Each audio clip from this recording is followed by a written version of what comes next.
Hello friends, स्वागत है आपका एक और नई वीडियो में। तो आज की इस वीडियो में बात करने वाले हैं Nifty, bank Nifty, fin Nifty, Reliance और एचडीएफसी बैंक के बारे में। ये जो वीडियो होगी ये एक मिक्सचर होगा रिलायंस और निफ्टी का, एचडीएफसी बैंक और बैंक निफ्टी का, और जो फिन निफ्टी है वो बैंक निफ्टी को ही फॉलो करती है। आज हम इसको एक मिक्सचर करके एक चार्ट एनालिसिस करेंगे कि ये, क्योंकि अगर आपको पता हो कि जो रिलायंस है वो निफ्टी का सबसे बड़ा दिग्गज है, जिसके थ्रू निफ्टी अगर इसमें कुछ मूवमेंट आती है तो निफ्टी काफी तेजी से आगे या पीछे होती है।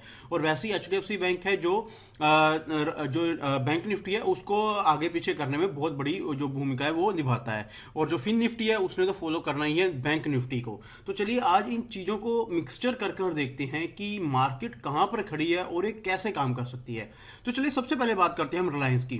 पहले रिलायंस की बात करते हैं, उसके बाद इसके बाद बात करेंगे निफ्टी 50 की, फिर एचडीएफसी बैंक की बात करेंगे और फिर बात करेंगे हम बैंक निफ्टी की। तो सबसे पहले बात करते हैं रिलायंस की। तो देखिए रिलायंस स्टॉक, अगर आपने मेरी एक पहली वीडियो देखी होगी, मैंने कुछ दिन पहले बनाई थी, तो मैंने कहा था ये एक स्ट्रॉन्ग सपोर्ट भी है और स्ट्रॉन्ग रेजिस्टेंस भी है। उस टाइम ये स्टॉक लगभग यहां पर था, तो मैंने कहा था जब तक ये यहां से ऊपर नहीं जाएगा बुलिश नहीं होगा, ठीक है। और उसके बाद हो सकता है यहां से रिट्रेस होकर यहां पर आए और यहां से सपोर्ट लेकर यहां से काफी अच्छी मूवमेंट दिखाए। तो एग्जैक्टली वही चीज हुई है। तो ये जो स्टॉक था उस टाइम यहां पे था, यहां पर एक स्ट्रॉन्ग सपोर्ट थी, ये एक रेजिस्टेंस है, इसने अपने रेजिस्टेंस को तोड़ा और लगभग यहां तक का जो टारगेट है हमें मिल गया। जिन्होंने प्रॉफिट बुक कर लिया अच्छी बात है, लेकिन उसके बाद ये दोबारा ट्रेस हुआ और यहां पर दोबारा इसने स्ट्रॉन्ग सपोर्ट ली। और अब उसके बाद जो हमारे ये तीनों टारगेट थे ये सभी के सभी हमारे अचीव हो गए। अब नेक्स्ट क्या है, क्योंकि देखिए जो मेरी डे के ऊपर होती है, स्विंग ट्रेडिंग के एनालिसिस ही होते हैं, तो मैंने 2413 के आसपास बाय करने के लिए कहा था। मेरा टारगेट पहला यहां तक का था 2556 का, जो कि हमारा काफी ऑलमोस्ट 20-25 दिन में अचीव हो गया है। तो अब नेक्स्ट क्या है, देखिए नेक्स्ट अब इसमें जो एचडीएफसी बैंक में एक्चुअल में असली जो मूव आनी चाहिए वो आनी चाहिए 2606 के ऊपर। 2606 के ऊपर अगर मूव आती है तो 2633 2660 तक का जो टारगेट है वो हम देख सकते हैं आराम से। फिलहाल अब यहां पर एक चीज आपने और नोटिस की होगी, ये जो स्टॉक है ये रिट्रेस करता है। यहां से गया, रिट्रेस किया, फिर यहां गया, रिट्रेस किया, अब यहां पर गया और फिर रिट्रेस किया, अब यहां पर है। अब सिंपल, कल अगर यहां से ये जाएगा तो पहला टारगेट ये हमें यहां तक का देगा। और अगर 2584 टूट गया तो हमारा जो पहला टारगेट है 2600 से लेके 2606 तक का टारगेट आएगा, क्योंकि 2600 एक साइकोलॉजिकल लेवल है। और ये जो अभी यहां पर जो स्टॉक है 2600 ऑलमोस्ट 70 के पास है, तो हो सकता है यहां पर जरूर जाए। यहां पर जाने के बाद ही यहां पर अच्छा खासा रिट्रेस होगा, तो हमारे पास 2633 2660 और 2680 तक का जो टारगेट है वो हमें आसानी से मिल सकेगा। एक सिनेरियो हो गया, ठीक है, क्योंकि देखिए यहां पर है, उसके बाद 2633 2660 और 2660 के बाद हमारा जो नेक्स्ट रेजिस्टेंस आ रहा है वो हमारा लगभग आ रहा है 2697 के आसपास। तो ये टारगेट हमारे स्विंग ट्रेडिंग के लिए होंगे। एक बार हम इसको 5 मिनट के ऊपर भी देख लेते हैं। 5 मिनट का सिनेरियो सिंपल था। आज का सिंपल सिनेरियो एक तरह से साइडवेज ही काम था, इसलिए जो निफ्टी है वो भी ज्यादा मूव नहीं कर पाई, अपने लाइफ टाइम हाई के आसपास ही उसने क्लोजिंग दिया और वही उसका हाई था। तो यहां पर देखिए, अगर आपने कल का इंट्राडे देखना है तो यहां पर सिंपल ये इंट्राडे प्रोस्पेक्टिव है। इसकी बाद अगर आप ध्यान से देखें तो यहाँ पर कोई भी स्ट्रॉन्ग रेजिस्टेंस नहीं है। उसके बाद जो रेजिस्टेंस आएगा वो यहाँ पर आएगा, यहाँ पर 2584 के पास। तो अगर आपने कल को इंट्राडे करना है तो यहाँ पर एक अच्छा खासा ब्रेकआउट मिले तो 2584 से लेकर 2595 तक का जो टारगेट है वो आप देख सकते हैं एक दिन में। तो इस चीज़ें के तो इस लेवल्स को आप अपने आप मार्क कर लीजिए, तो उसके अकॉर्डिंगली ही आप इसमें काम करना स्टार्ट कीजिए, क्योंकि यहाँ पर देखिए आपको कोई भी स्ट्रॉन्ग रेजिस्टेंस नहीं मिल रहा है। तो यहाँ पर एक बार अच्छा खासा मूवमेंट हो, यानी कि 2572 के आसपास आ जाए तो 2584, और अगर आप यहाँ पे प्रॉफिट बुक करना चाहते हैं तो कर सकते हैं, अदरवाइज उसके बाद 2596 तक का जो टारगेट है देख सकते हैं। और बात कर लेते हैं निफ्टी की कंपेरिजन करके। तो देखिए निफ्टी का क्या नहीं था, निफ्टी जब तक लाइंस काम नहीं करेगा निफ्टी अड़ी रहेगी। रिलायंस का काम करना बहुत जरूरी है। रिलायंस के बीच में 25-30 पॉइंट का एक मूव आ जाए तो इसको एक अच्छा खासा ब्रेकआउट मिल जाएगा। तो अभी ये दोबारा यहीं पर खड़ी हुई है, तो मैंने आपको पहले भी कहा था कि मैं जब तक कि अपना ब्रेकआउट एक नया हाई नहीं बना लेती तब तक मैं इसके ऊपर लेवल्स मार्क नहीं करूंगा, क्योंकि तब तक मुझे भी पता नहीं चलेगा।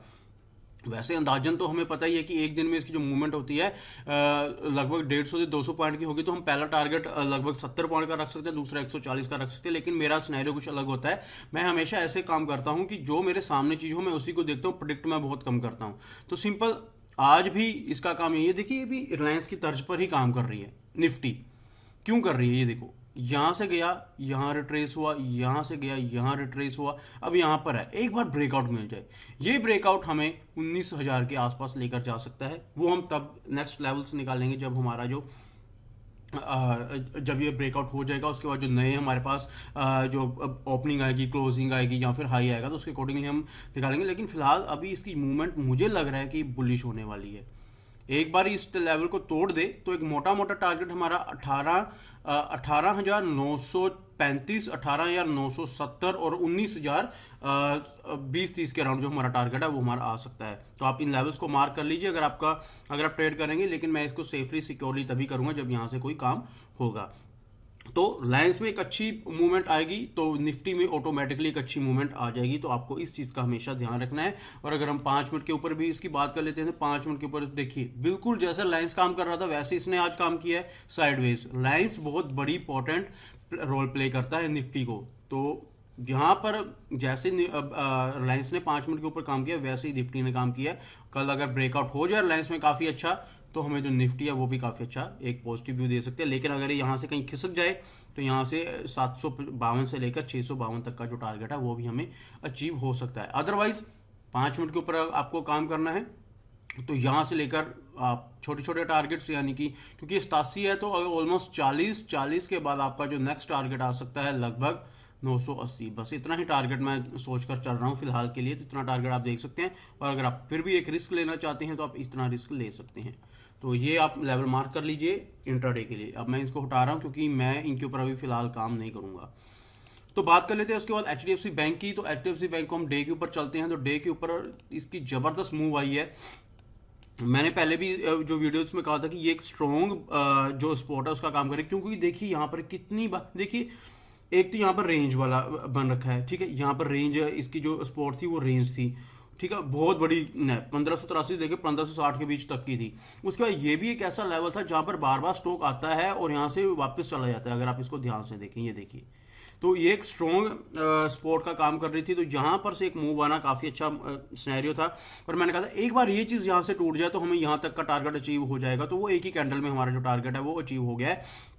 1613 से लेकर 1635 तक का जो टारगेट है हमें आसानी से मिल गया है। अब नेक्स्ट क्या है, सिंपल, अगर कल यहाँ पर ब्रेकआउट होता है, ब्रेकआउट इन द सेंस कि कल अगर यहाँ से थोड़ा सा ऊपर जाकर सस्टेन करता है, यानी कि 1640 के अराउंड यहाँ पर सस्टेन करता है, तो हम इसमें ट्रेड ले सकते हैं। स्विंग ट्रेडिंग पर्पस के लिए 1662, 1685, 1699 तक का जो टारगेट है वो हमें मिल सकता है। तो ये हमारे टारगेट्स है जो मैंने डिफाइन कर रखे हैं। मैंने पिछली वीडियो भी अगर आप देखेंगे वहां पर भी ऑलरेडी मैंने ये लेवल्स लगा रखे हैं। और अगर इसको हम 5 मिनट के चार्ट पर देखते हैं तो 5 मिनट का चार्ट क्या कह रहा है, 5 मिनट के चार्ट पर हम डायरेक्टली इतना बड़ा टारगेट नहीं ले सकते। तो इसके लिए हमें यहाँ पर कोई ना कोई चीज देखनी पड़ेगी। ये देखिए, यहाँ पर एक रेजिस्टेंस है 5 मिनट के पे यहाँ। तो आप पहला टारगेट अगर आप कल 5 मिनट के यानी कि इंट्राडे पर प्रोस्पेक्टिव के लिए करेंगे तो आपका पहला टारगेट आएगा 1642 का। 1642 टूटेगा, थोड़ी बहुत सस्टेन करेगा तो 1651 से 1662 के बीच में आप जो टारगेट है उसको ले सकते हैं। तो आप अपना रिस्क रिवार्ड देखिए, आप इन लेवल्स के अकॉर्डिंगली काम कीजिए तो आपको बेनिफिट होगा। और लेवल्स आप खुद भी निकाल सकते हैं बहुत ईजिली। सपोर्ट एंड रेजिस्टेंस से जुड़ना होता है तो मैंने ऑलरेडी अपने वीडियो बनाई हुई है कि आपको एक ऐसी चीजें देखनी होती है। तो मैं अभी जल्द एक और वीडियो बनाऊंगा जिसमें आपको प्योरली बताऊंगा कि बिना किसी इंडिकेटर के, बिना किसी चीज के हमें लेवल्स को कैसे मार्क करना चाहिए। अब यहां पर देखिए, एक चीज आप ध्यान से देखिए, इसमें मूव आई है आज जो हमारा एचडीएफसी बैंक है। क्या बैंक निफ्टी मूव आई है? बिल्कुल आई है। बैंक निफ्टी की अगर हम डे का चार्ट देखें तो ये देखिए, बैंक निफ्टी, अच्छा कल का सिनेरियो क्या था मेरा, मैंने क्या कहा था कल के सिनेरियो में कि अगर ये जो बैंक निफ्टी है हम इसमें बीरिश कब होंगे, जब ये टूटेगा तो हम बेरिश होंगे। लेकिन अगर इसने अपना हाई तोड़ दिया तो हम इसमें कुछ एक एंट्री ले सकते हैं जिसमें हम थोड़ा बुलिश साइड में पैसा कमा सकते हैं। और यहां पर मैंने एंट्री कहा था, इसके ऊपर एंट्री कर सकते हैं आप, यानी कि 43,824 यहां पर एंट्री की होती तो आपका जो 43,952 के अराउंड है वो वहां पर ही आपको मिल गया, यानी कि आपको लगभग 120 से 30 पॉइंट मिले। क्योंकि आज भी कुछ साइडवेज टाइप की मार्केट थी, आगे रेजिस्टेंस था तो हमारे लेवल के आसपास ही इसने हाई लगाया और बीच में आकर क्लोजिंग दे दी। अब कल का सिनेरियो क्या है, एचडीएफसी बैंक अगर हम अपना जो आज का हाई है उसको तोड़ दे तो काफी अच्छी मूव आएगी इसमें, और उस मूव का फायदा मिलेगा बैंक निफ्टी में। और बैंक निफ्टी किसी तरीके से इस लेवल को तोड़ दे तो हमारे पास ये आगे लेवल्स, छोटे छोटे लेवल्स का टारगेट है, लेकिन ये सभी रेजिस्टेंस हैं। यहां तो बैंक निफ्टी एक ही कैंडल में इन सभी को तोड़ दें, या एटलीस्ट 2 कैंडल्स में अगर ये टूट गया तो 44,366 के बाद हमारे पास काफ़ी टारगेट खुले हैं। 560, 657, 774 तक का जो टारगेट है वो हमारे लिए खुल रखा है। तो बस हमें एक वेट करनी है कि यहाँ पर एक बार आ जाए, तो यहाँ से लेकर पहले यहाँ तक का टारगेट आएगा हमारा लगभग इसके बीच का, और उसके बाद फिर धीरे धीरे आप अपना जो टारगेट है वो बढ़ा सकते हैं। लेकिन मैं सिक्योरली चलना अगर मेरे को पसंद है तो मैं इसके ऊपर जाकर ही बाइंग करना पसंद करूंगा, तब तक मैं निफ्टी के साथ खेलना पसंद करूंगा। और बात कर लेते हैं फिन निफ्टी की। तो फिन निफ्टी ने फॉलो करना है एक बार हम इसको जो HDFC बैंक है इसको एक बार हम 5 मिनट का चार्ट पर भी देख लेते हैं। तो 5 मिनट का चार्ट क्या कह रहा है, देखिए बिल्कुल वैसा ही काम है जैसा निफ्टी में काम था, साइडवेज काम था। तो यहाँ पर अगर आपको ये कोई पोजीशन मिलती है कल 5 मिनट के चार्ट के ऊपर, तो आप 987 के ऊपर जाकर बाइंग कर सकते हैं। 44,120 और 44,120 से लेकर 44,220 के बीच में आप कहीं भी अपना टारगेट है वो बुक कर सकते हैं। ये आपके डिपेंड करता है कि आपका कैसा रिस्क और रिवार्ड रहेगा। और लास्ट में हम बात कर लेते हैं फिन निफ्टी की। तो फिन निफ्टी देखिए प्योरली फॉलो करती है बैंक निफ्टी को। तो जो फिन निफ्टी है वो ऑलमोस्ट कहाँ पर है, अपने लाइफ टाइम हाई पे, और 1 2 3 4 4th बार एग्जैक्टली वहीं पर आई है जहां से इसमें मूव आता है, या यहां से ये नीचे गिर जाती है। तो काफी अच्छा मूव है। अब देखिए फिन निफ्टी बिल्कुल तैयार है, निफ्टी भी बिल्कुल तैयार है, क्योंकि अपने दोनों लाइफ टाइम हाई के पास है। जो बैंक निफ्टी है वो वहां से थोड़ी दूर है, लेकिन कल बैंक निफ्टी में मूव आना का मतलब ये है कि फिन निफ्टी में जबरदस्त एक बाइंग पोजीशन बना सकते हैं हम। क्या क्या टारगेट हो सकते हैं, वैसे तो देखिए सेम वही सिनेरियो मैं फॉलो कर रहा हूं यहाँ पे कि जब तक मेरे को कुछ आगे के लेवल्स यहाँ पर दिखेंगे नहीं, कुछ ओपन क्लोजिंग निकल कर नहीं आएगा, तब तक अच्छा नहीं लगता। लेकिन फिर भी हम यहाँ पर एक डिसाइड कर सकते हैं। देखिए 635 है, 635 के बाद हम लगभग यहाँ पर इसका जो नेक्स्ट टारगेट है वो हम कर सकते हैं 678 के अराउंड, यहाँ की 30-40 का ही मूव लेंगे हम। और उस 678 के बाद हम यहाँ पर लगभग ले सकते हैं 734, और 734 के बाद जो हमारा लगभग टारगेट आएगा 19,780 के अराउंड जो टारगेट है वो हमें मिल सकता है।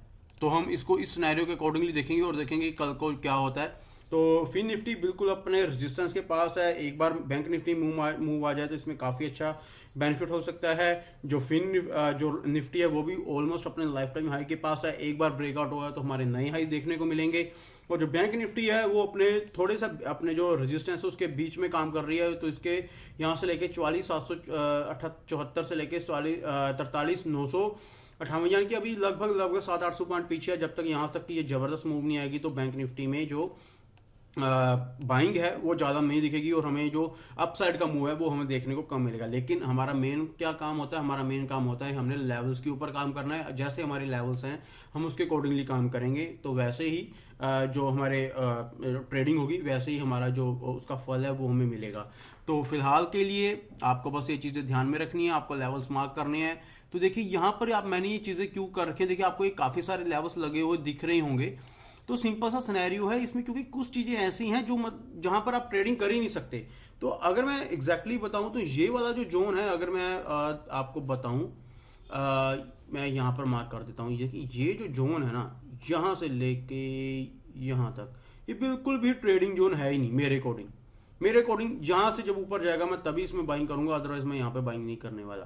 तो ये ना बराबर है, तो मैं इसमें तभी नहीं ट्रेड कर रहा हूँ, क्योंकि मैं अब फिन निफ्टी और निफ्टी 50 में ही देखूंगा, क्योंकि वो अपने बिल्कुल रेजिस्टेंस के पास है, लाइफ टाइम हाई के पास है। जब उसको तोड़ेंगे तो फिर हम इसमें एक अच्छी पोजीशन बनाने की कोशिश करेंगे, ट्रेडिंग करने की कोशिश करेंगे। तो आई होप दोस्तों आज की वीडियो आपको पसंद आई होगी। अगर आपको वीडियो पसंद आई है तो मेरे चैनल को जरूर सब्सक्राइब कीजिए, वीडियोस को कमेंट लाइक शेयर जरूर करके, जिससे मुझे थोड़ा मोटिवेशन मिलता रहेगा, और आने वाले टाइम में मैं आपके लिए और भी अच्छी वीडियोस लेकर आता रहूंगा। तो चलिए दोस्तों, मिलते हैं हम अगली वीडियो में।